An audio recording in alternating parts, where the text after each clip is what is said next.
Welcome to this week's episode of A Day in Her Life. I am so excited to have Ariel Okin, founder of Ariel Okin Interiors, editor-in-chief of Fenimore Lane, host of the Talk Shop podcast, and mom of two girls joining us to discuss her days. Ariel shares how she is a reluctant early riser and her self-care routine that has become a non-negotiable. We discuss how she got into interior design after starting out in journalism and how that passion for journalism and writing led to the creation of Fenimore Lane. Ariel shares her philosophy on after-school activities for kids, sage advice on outsourcing, and some creative ways she's using AI these days.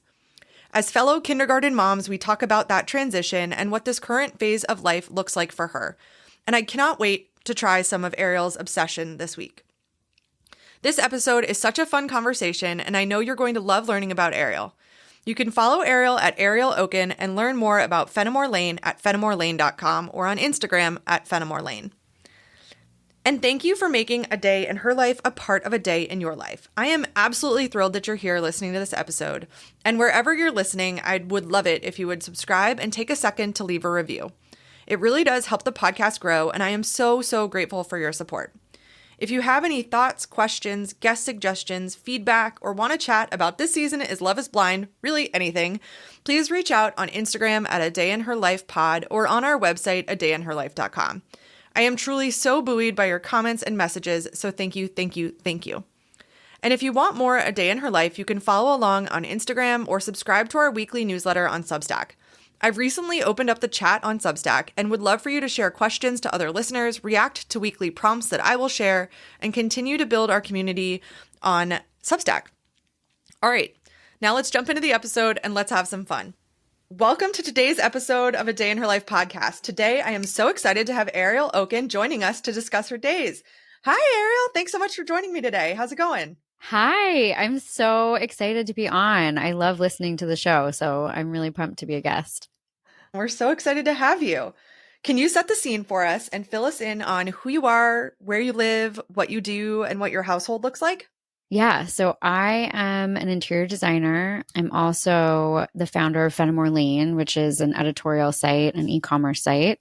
So I am editor-in-chief of Fenimore Lane. And I also have a podcast that's part of Fenimore Lane called Talk Shop, which is a design podcast. And I live in Westchester, New York, in the suburbs of New York. And I have two daughters. One is 5 and just started kindergarten, and one is 2.5.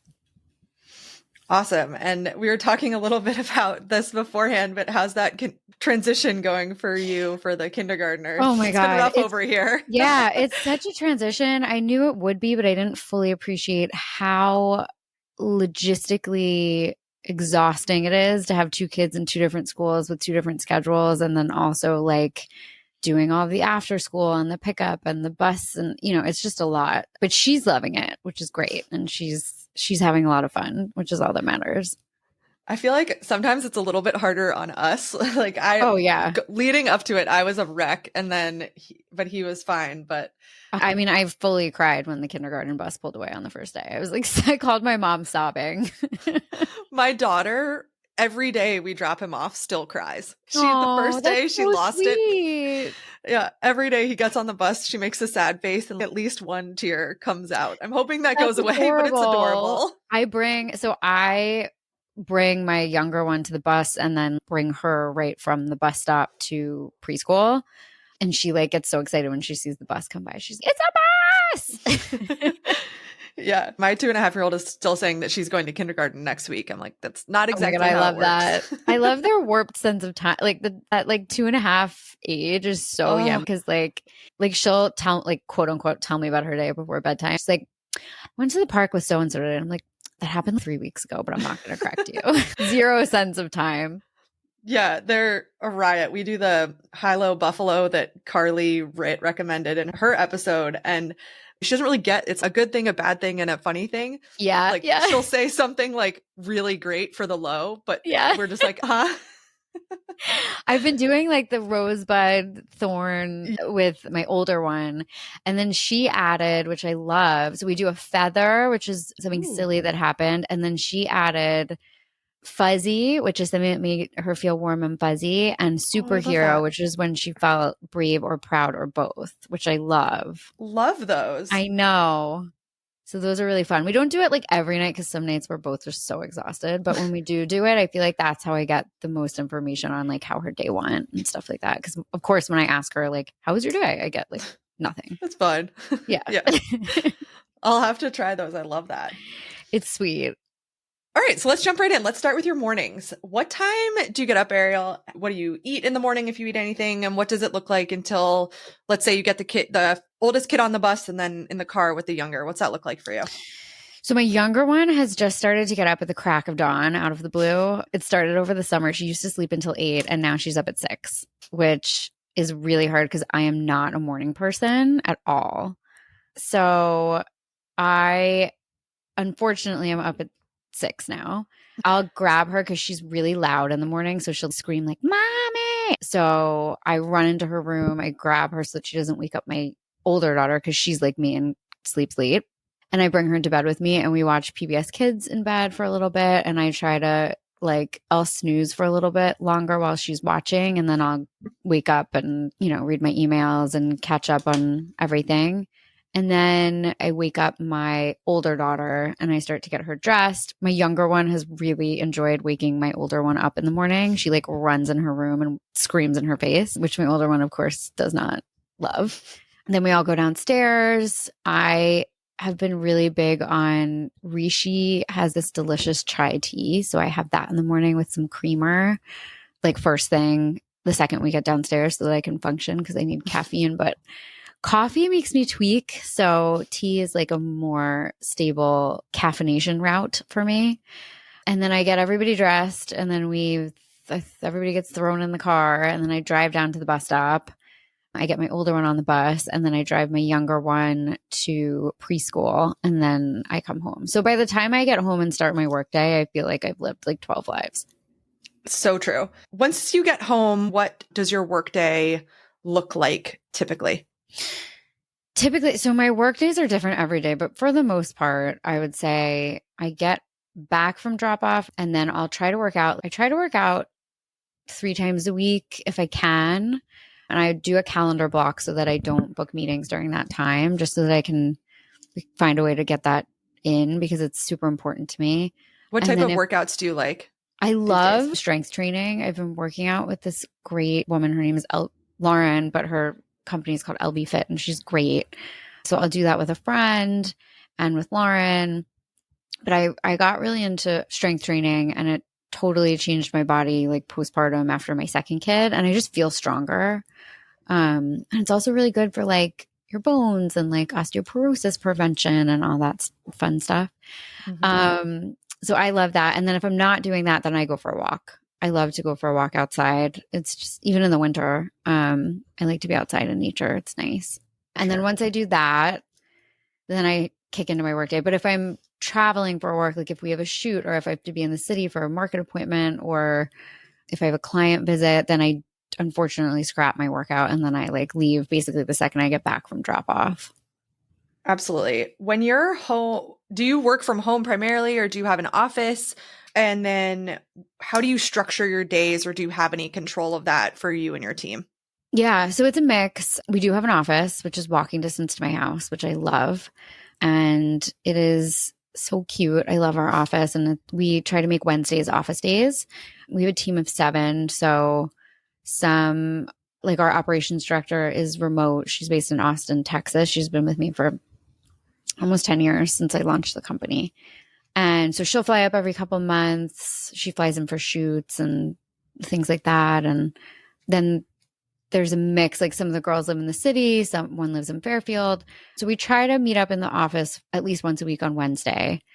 And then we also see each other on site visits and, whenever we have to be in person places. But otherwise, if we don't need to be in person, I will work from home, which I like because I get to see my younger daughter when she gets home from preschool and when she goes down for her nap, I'll put her down. And then that's pretty much, it's a mix, but I tend to enjoy working from home if I can. Absolutely.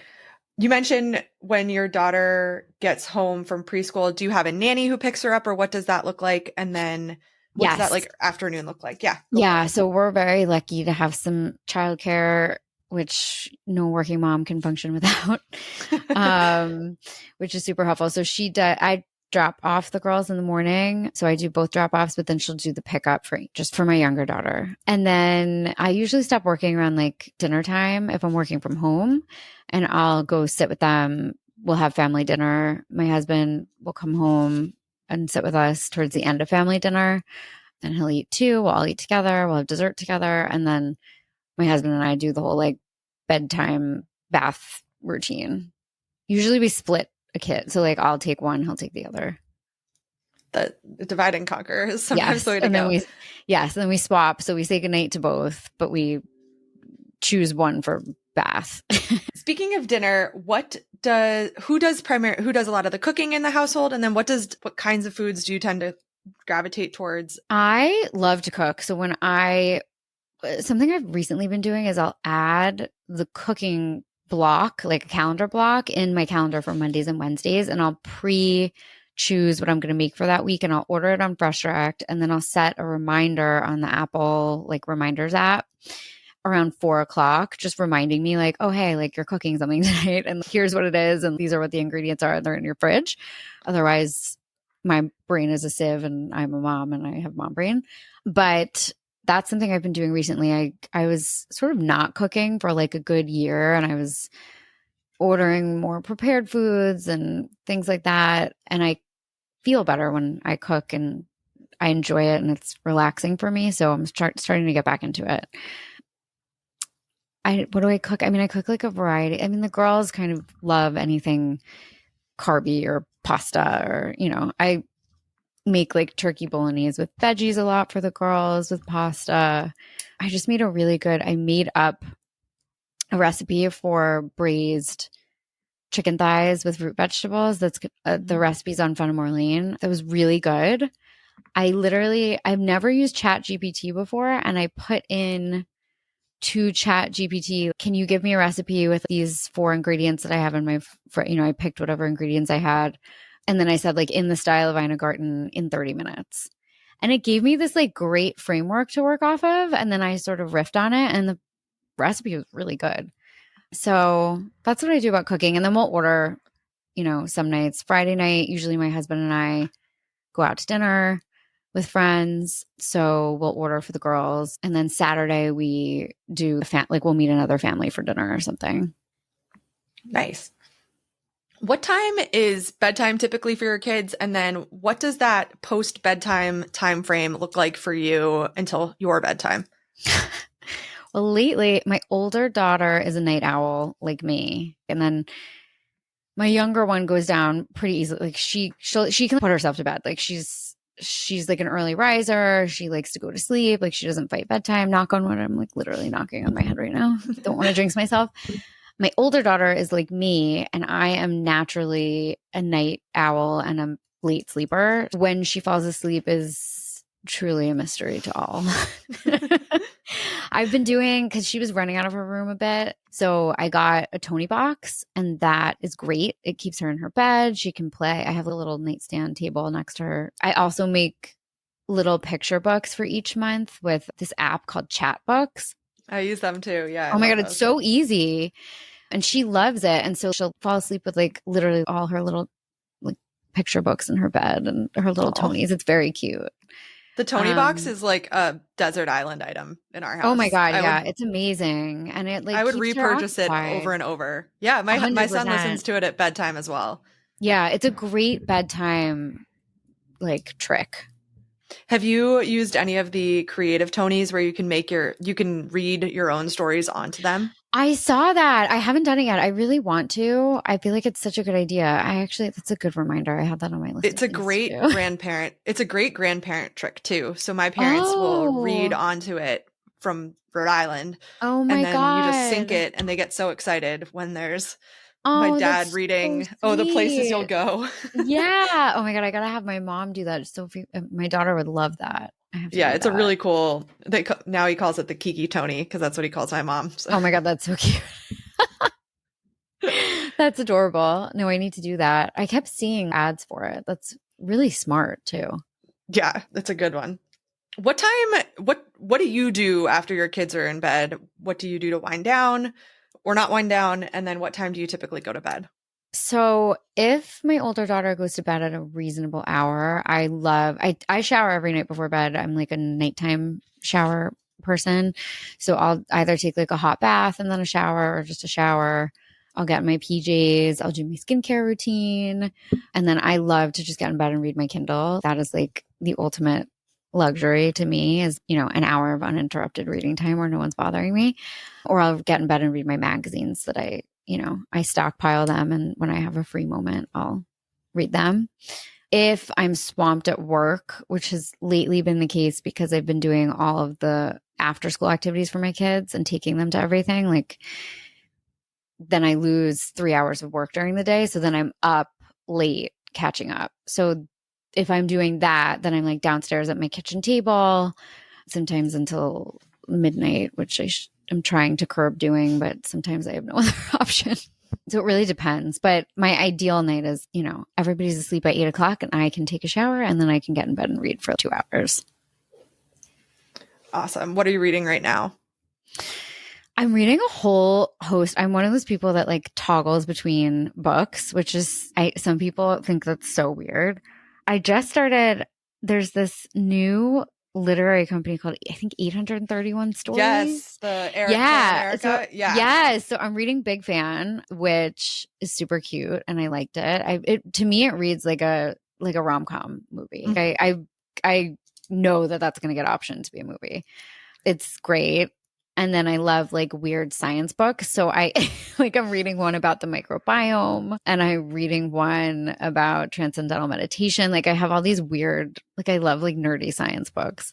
And then I'm also reading, I can't remember the name of it. It's one I just started it, about the garment district during World War II and how women kind of like kept the American fashion industry like going. I just started that this week and I can get the name of it for you. But it's good. Awesome. Yeah, I also love to get in bed. And I often get in bed when I should be actually going to bed, but then open my book and 2 hours later. I know. It's so hard because it's like the only time you get for yourself as a mom. And that sliver of, 8:30 or 9 o'clock or whatever it is until 11 or midnight is literally like the only time that I'm not working or momming. So so what's it called? Revenge procrastination? Yes. Yeah, yes. I do that too. I don't go on Instagram at night. I used to. I don't anymore. Now I just want to read and be left alone. We just want silence and reading, and that's it. Yes. So you've grown an eponymous brand beyond Ariel Okin Interiors to Fenimore Lane and the podcast and everything. How did you start your own design firm, and then how did it grow? And what are you most excited for in the future? Yeah. So my design firm kind of started organically. I didn't go to school for design. I went to school for journalism. And then I went and got my master's with a focus in public affairs. And I was working in education after I graduated my master's program. And friends would come over and they'd be like, "Oh, I love your apartment. Can you help me with mine? I'm moving in with my boyfriend, or I'm moving into my first studio." And so I kind of quickly started helping out friends and realizing that I loved it. And I was spending more time making these little free presentations for them, while I was at work than I was, spending time on my actual work. And around that time, one of my best friend's moms actually was like, "Have you heard of this company called Home Polish? I think you would love it."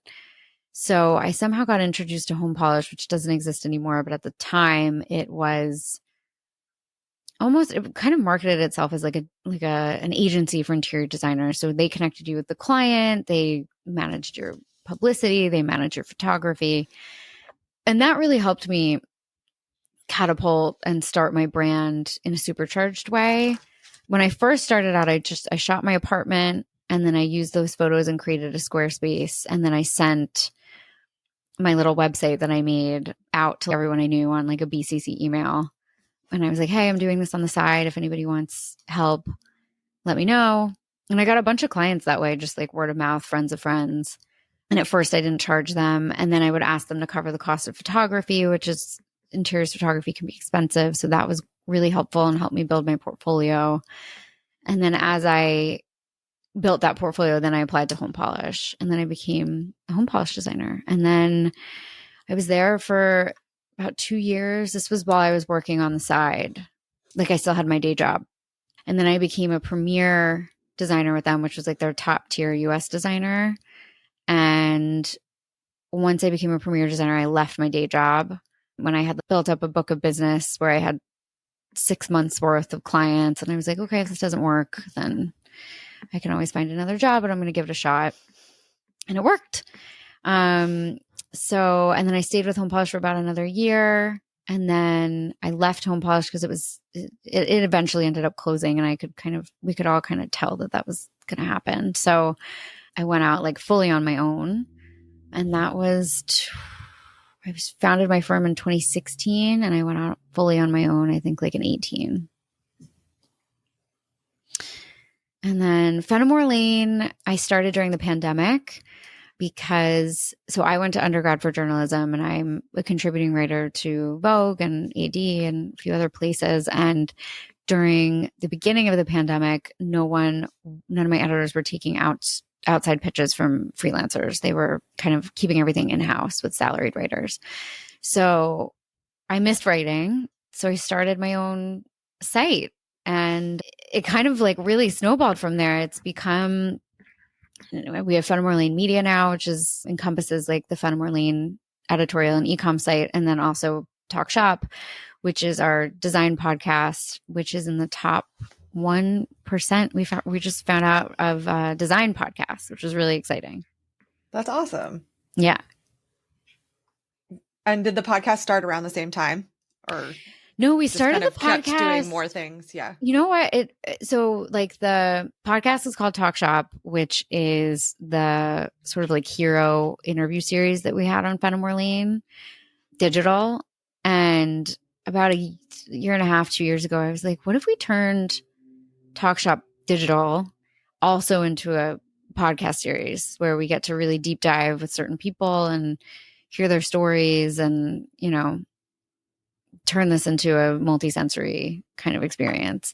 And so that's where the podcast came from. And it's been so fun. I'm sure you feel the same way, just like getting to talk to people and hear their stories and hear how they approach different things. I feel like I am constantly learning just from doing the interviews, and it's really fun. And then that turned into our design summit, which we do at the Mayflower Inn and Spa. So we've got our second annual design summit coming up this June. And it's sort of like an in-person, almost like a conference, but it's an amazing get together of all the Fenimore Lane community and podcast listeners and people have been reading our editorial or follow us on Instagram. And it's got great programming, and it's going to be June 20th weekend of 2025. Awesome. I saw a lot about that on social media this year. So yeah. It was really fun. I'm really excited. Fun. I'm really excited for next year. It's going to be 2 days in this time. And the podcast, we turn our panels into recorded like live podcasts. That's awesome. Thank you for sharing that. Yeah. You mentioned activities and doing a lot of that in the afternoon with your kids. One thing I talk about with guests, and I wasn't really prepared for, as you get older, you can't really control the timing of activities, and there's so many activities you can sign up on for. Yeah. What has your philosophy about activities been for your family, and how do you make those work right now? It's a really good question. So I guess 2 things. My sister-in-law has kids older than me, and they live around the corner from us, and she has 3 kids. And one of her biggest pieces of advice that she gave me, I'm close with her, was no more than 3 activities in a week, especially when they're in kindergarten, because they just get so run into the ground. Like they're tired. It's a lot for them. So during the week, we do tennis with her friends, and then she does 2 types of dance. She did ballet since she was a baby.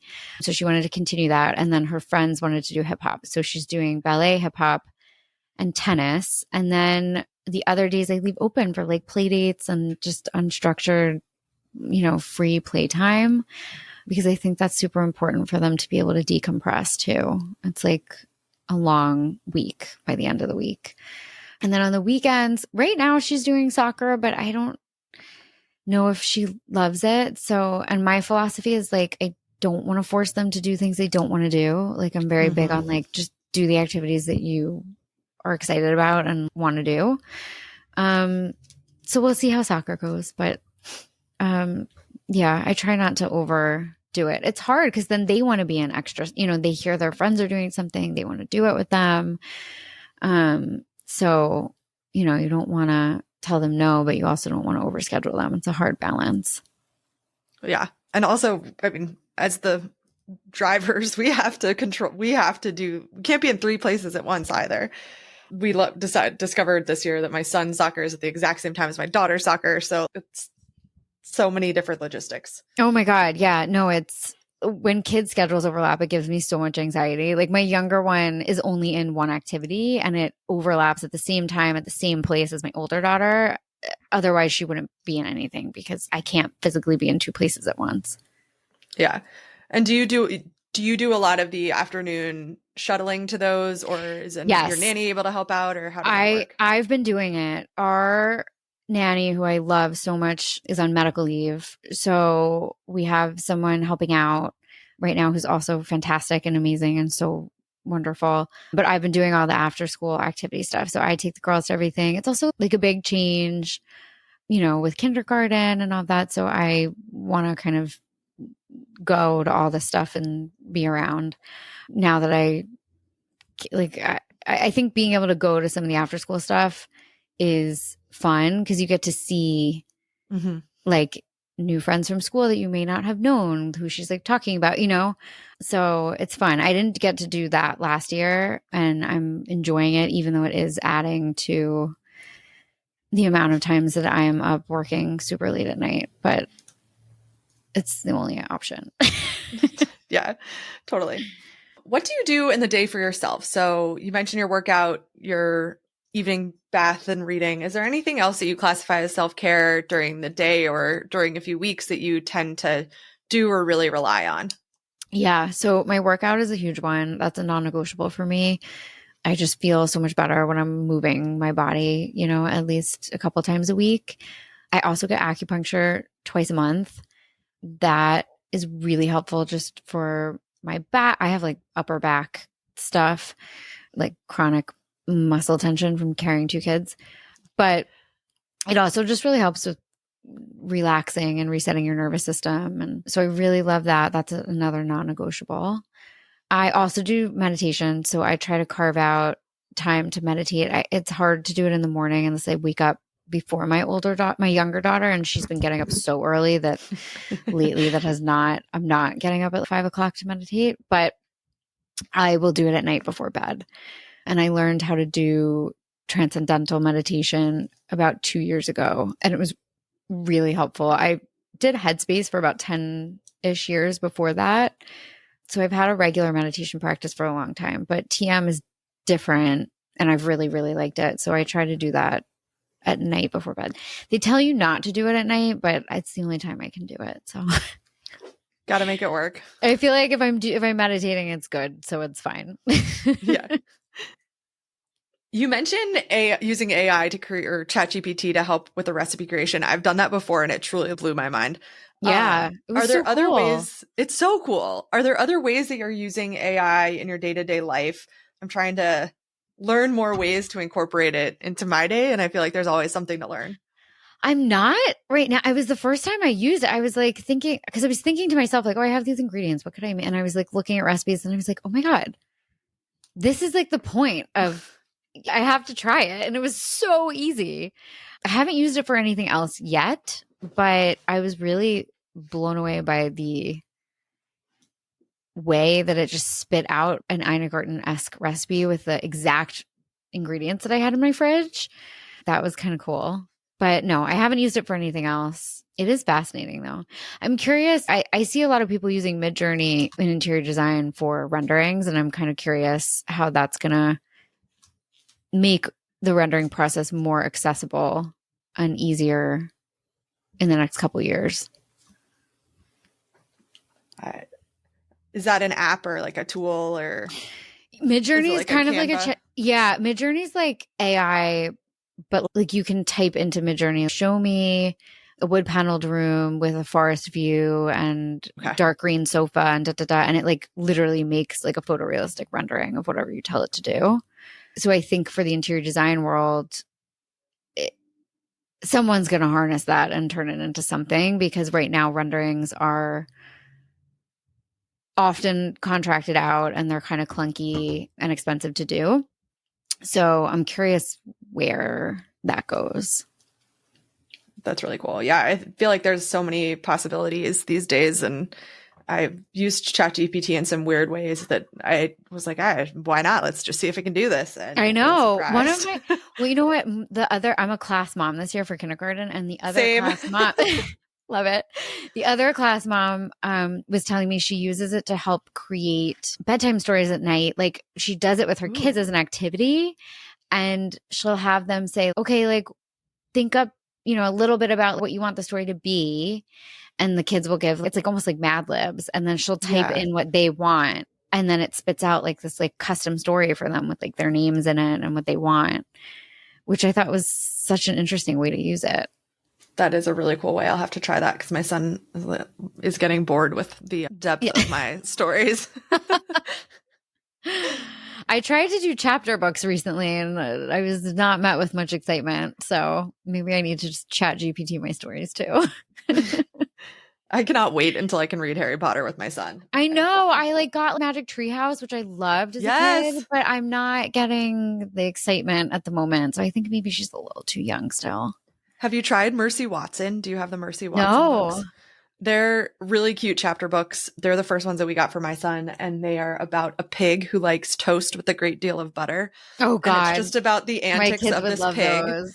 They're really cute. Oh my God, I'm going to order those literally. They like also have, we have the Tony box, and that's what we primarily use for my son. But for travel, we were toting around this Tony box because he uses it every night. Yeah. And so I got him a Yoto player, which is like a really small, like this big. big. They're like a smaller Tony, basically. And they have cards. Yeah.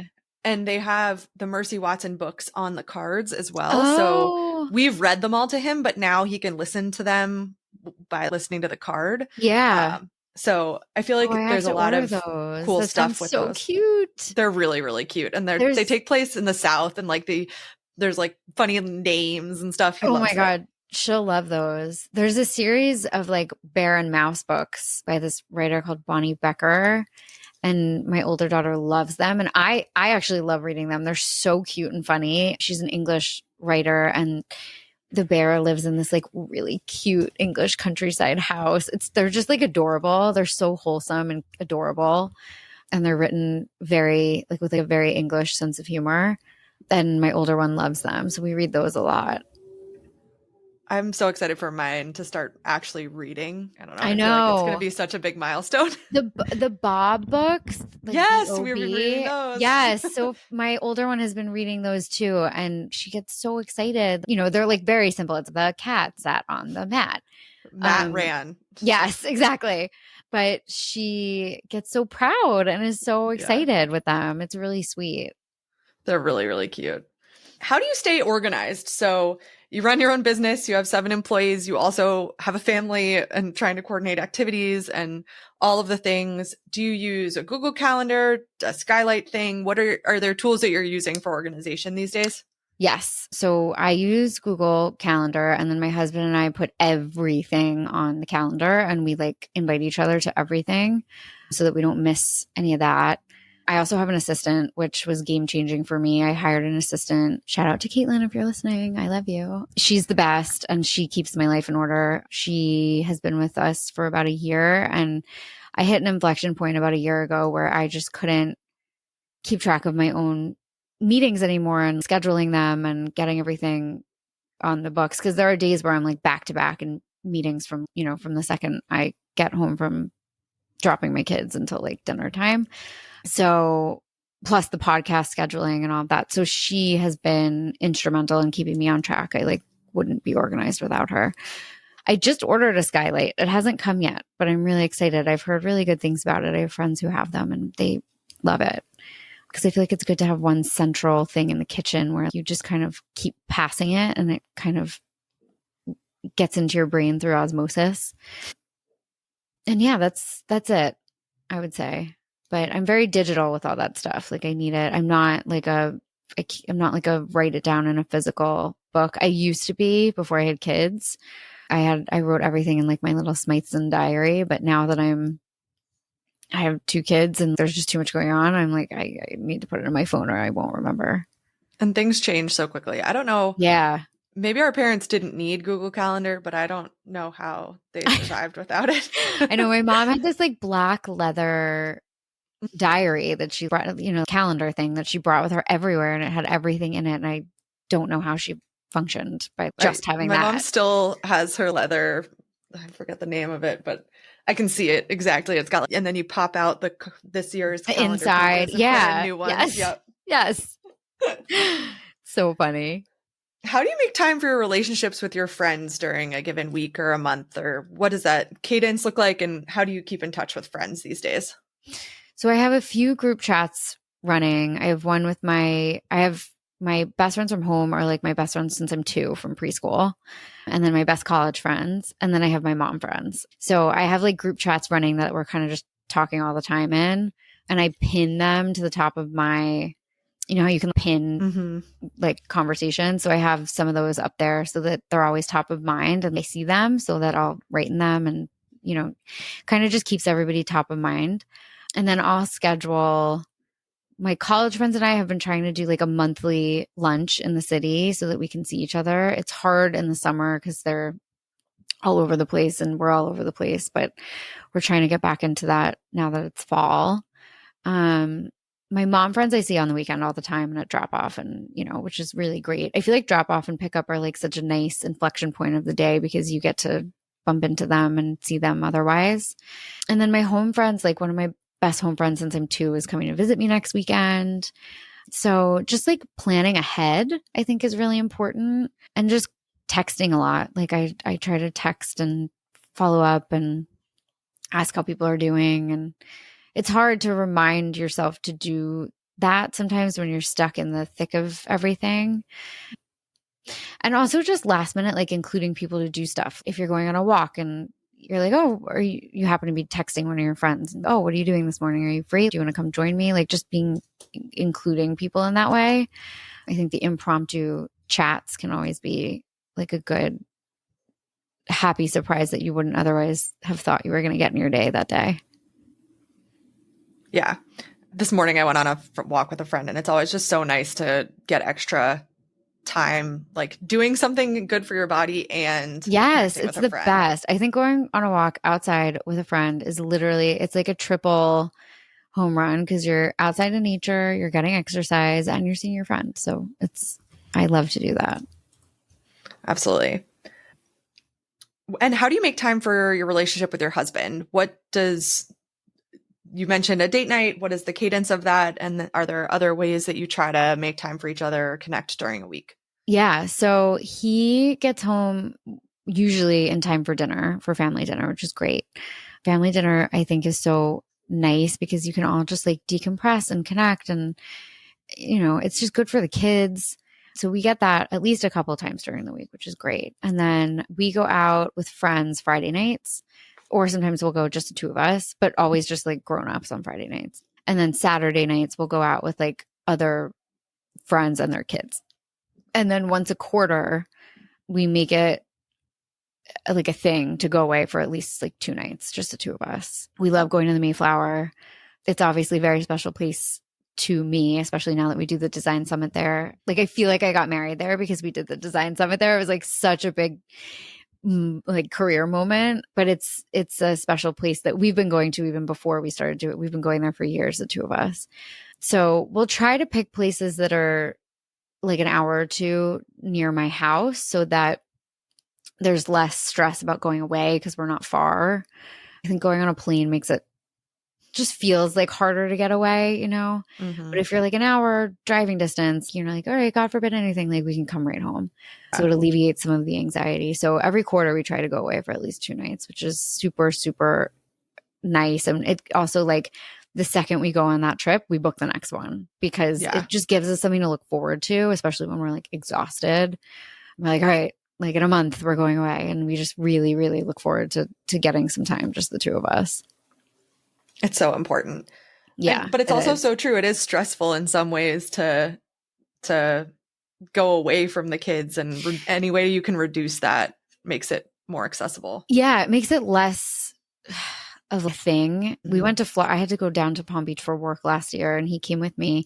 Granted, it was a work trip. It was when we were planning for Kips Bay, but we went away for 2 nights, and just like the getting on the plane made it feel scarier, like leaving the kids and getting on a plane, versus when we just get in the car and go down to the Mayflower. It's so relaxing because we're not concerned about like anything. And then my mom will come up and she'll stay with us and babysit the girls.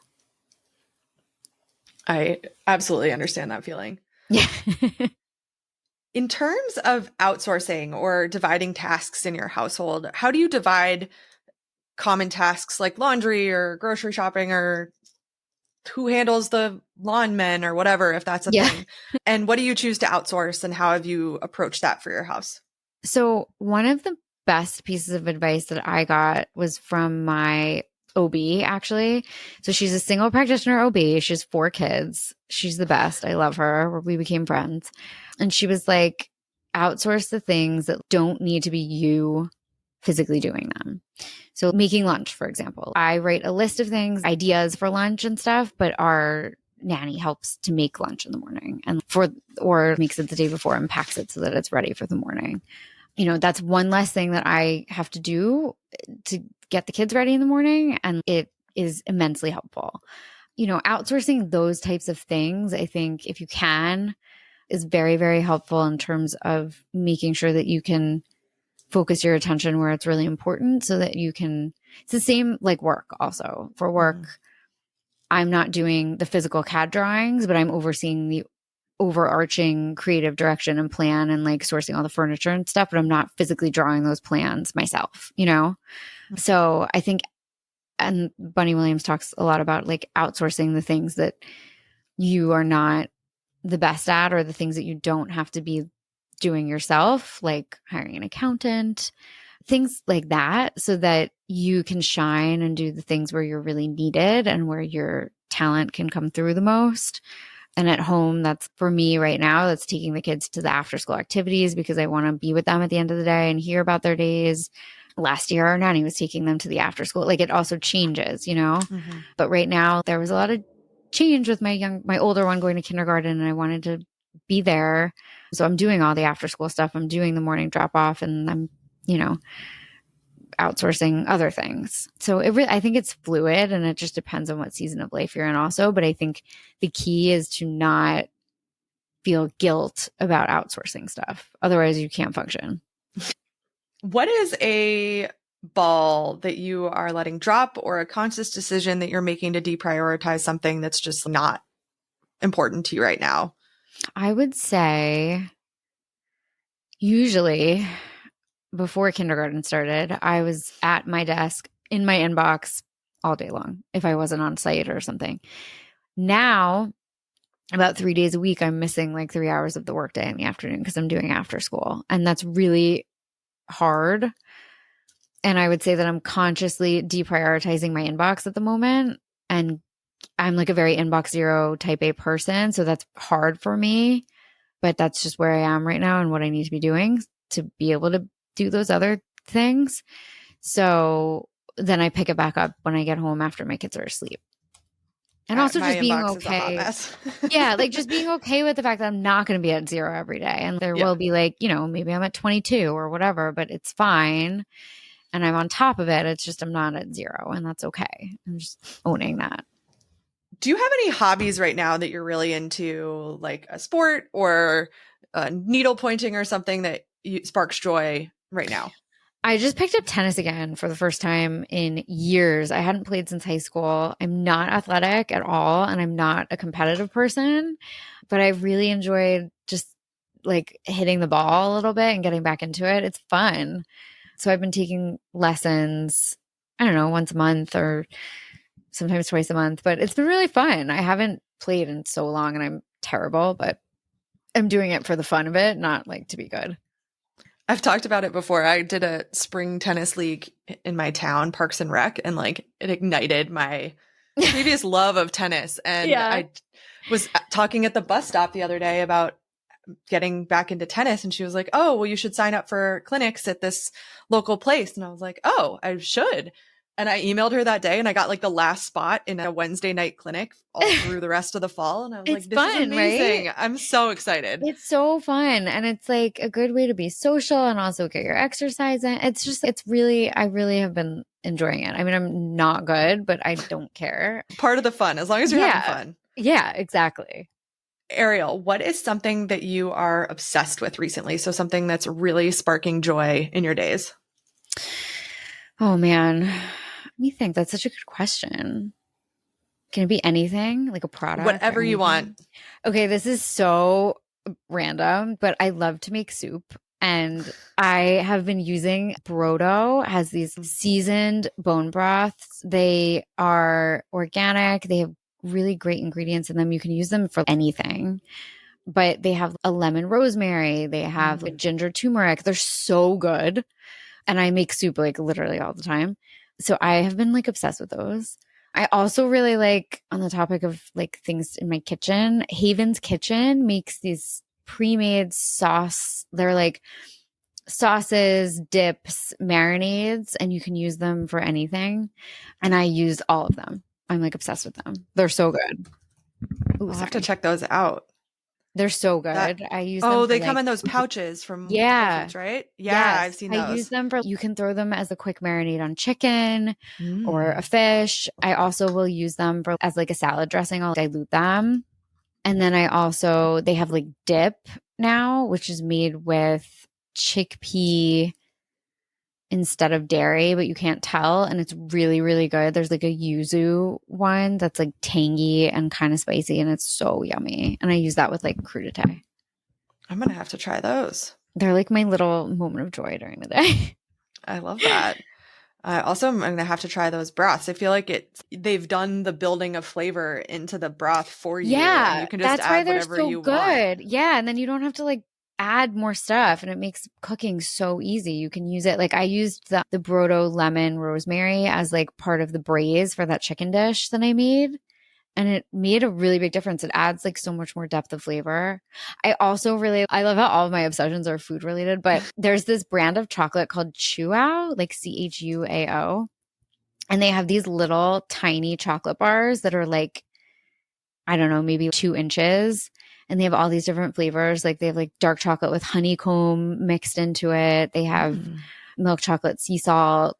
And so I got a bunch of those, and that's like my little treat.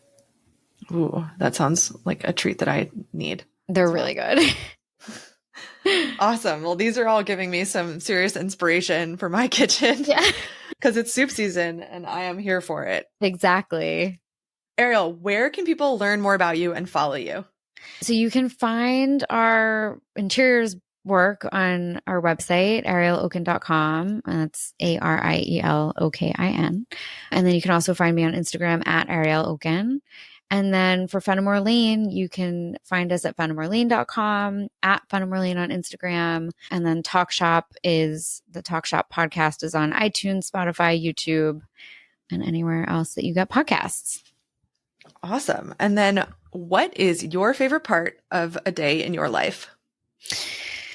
I think it is the last few minutes of snuggling with my girls at night before they go to sleep, because they're calm and cute and warm and fuzzy.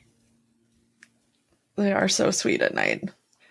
I know. I also get all the tea at night because she like wants me to stay in her room, both of them. So they tell me everything. The stalling. Yes. Yeah. It's the best. You get, 20 hours of information in those last 5 minutes of the day. Oh, that's so sweet. Awesome. Well, Ariel, it's been so great to connect and chat with you about your days. Thank you so much for being a listener and for being a guest on the podcast. Likewise. Thank you so much for having me. This is so fun. I'm like so excited. I love listening. I was saying before we started recording, but I love any segment that's, what's in her bag, or what she do, like how does she structure her day? So this is so fun to come on. Awesome. Well, thank you so much.